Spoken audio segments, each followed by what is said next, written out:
Hi, I'm Sonia Matos. Welcome to my YouTube channel. In today's episode, we will focus on how to build confidence with 3 easy steps. So, because I like to use quotes on my Instagram, I will also start my episodes with a quote. And for today, we have a quote from Joe Namath that says, "When you have confidence, you can have a lot of fun. And when you have fun, you can do amazing things." So this quote really hits home for me. Before I had confidence, I used to think that I was limited to only one path and that I had to do certain things that were required of me just because. I didn't really question many things. I kind of just followed a certain path that I created in my mind. And then as I developed my confidence, I realized that there are many more than just one path in my life, that I can change my path whenever I choose to, whenever I really see best. And thus, it allowed me to really enjoy life and everything that comes with it.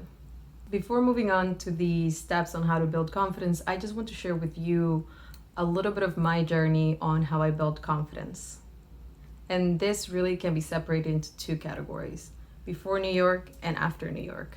Before New York City, my confidence was highly dependent on my school performance.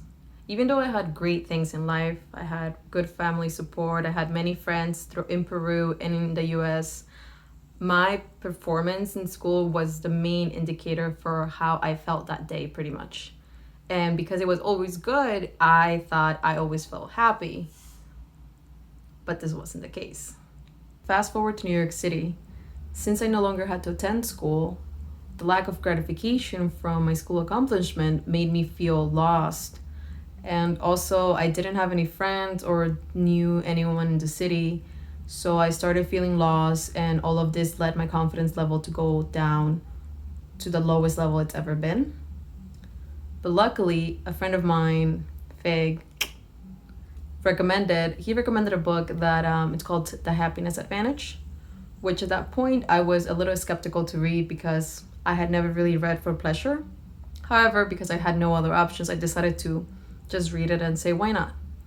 Thankfully, that book really inspired me to start working on myself, to start getting to know myself, and thus build my confidence. Therefore, since that moment in 2015 until now, I've really been working on building my confidence, and this has truly changed my life. I've been able to get the salary that I wanted. I've been able to get into an Ivy League school, which to me, it was one of my wildest dreams that I actually never thought would come to fruition ever. And I was able to get closer to the life that I want to have for myself and for my future family. With all of that, I think confidence truly is one of the main foundations that everyone should have in their personality and in their life. So with all that, let's move on to the steps on how to build confidence. Step number 1, get to know yourself. No one in this world should know you better than you know yourself. Why? Because then if they know you supposedly better, they could have power over your life. And I don't think anyone has the authority or deserves to have the authority to control your life. Only you should be able to be the one to say what you want to do, who you want to do it with, and when you want to do it. Life is so short, and it can be so fun if you decide to own it and make the best of it. So, how well do you know yourself? Comment below and let me know. I personally don't know myself 100% yet. It's gonna be a work in progress because we as people change daily, annually. So it's something that once you decide to work on, you have to really continue to evolve throughout the years. But knowing yourself will really help you get closer to finding your purpose in life. I think out of all the subjects that you ever study, you should be the main subject that you focus on, and this should be the most important subject that you pay attention to.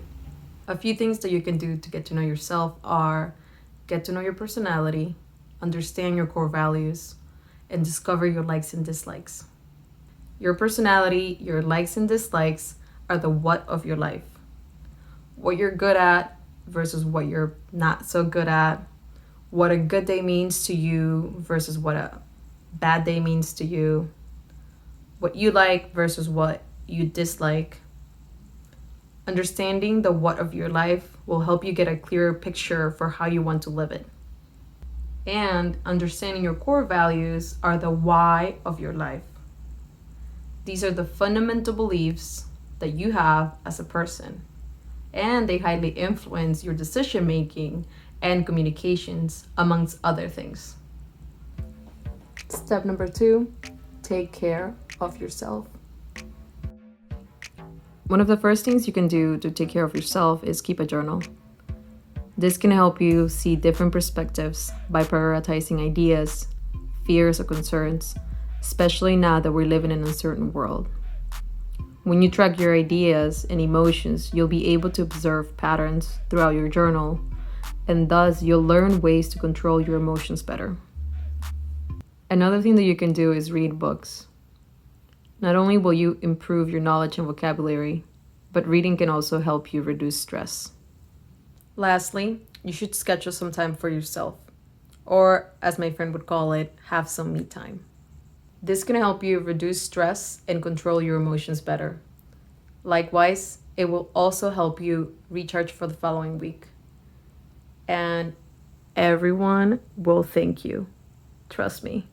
Because if you don't recharge, you are most likely to bottle up all your emotions and then eventually explode. And no one will want that. I understand that this can be pretty difficult to achieve, especially if you have kids, but try to find time to do this at least once a week for 30 minutes. A couple things that you can do are watch TV, listen to a podcast, or exercise. Though designing me time, it's really up to you. No one else should tell you how to do it. Step number 3, stop doubting yourself. Really, stop right now. You can do this by forcing yourself to do something you used to enjoy, like drawing. At first, you may not want to do it because you may have forgotten how to do it, or you feel rusty, whatever excuse you may come up with. But eventually, as you start getting to do it progressively, you'll feel better and you'll remember why you used to enjoy it. Another thing that you can do is be picky about who you spend time with. If you spend time with people that belittle you for whatever reason, you will not only lose self-confidence, but you may eventually turn out like them. And if they are losers, you may eventually become a loser, and I'm sure you don't want that. Instead, surround yourself with people that lift you up and push you to be better. I myself have gotten a pretty small but mighty core group, and this has truly been life-changing for me. I hope that you have found at least one of these tips helpful and that you can start building your confidence today. Thank you for watching my very first video on YouTube. Please don't forget to share this video if you found it helpful and subscribe to my channel to continue watching videos about self-development and confidence. Or if you'd like to just watch random videos of my cats like this one. Have a nice day.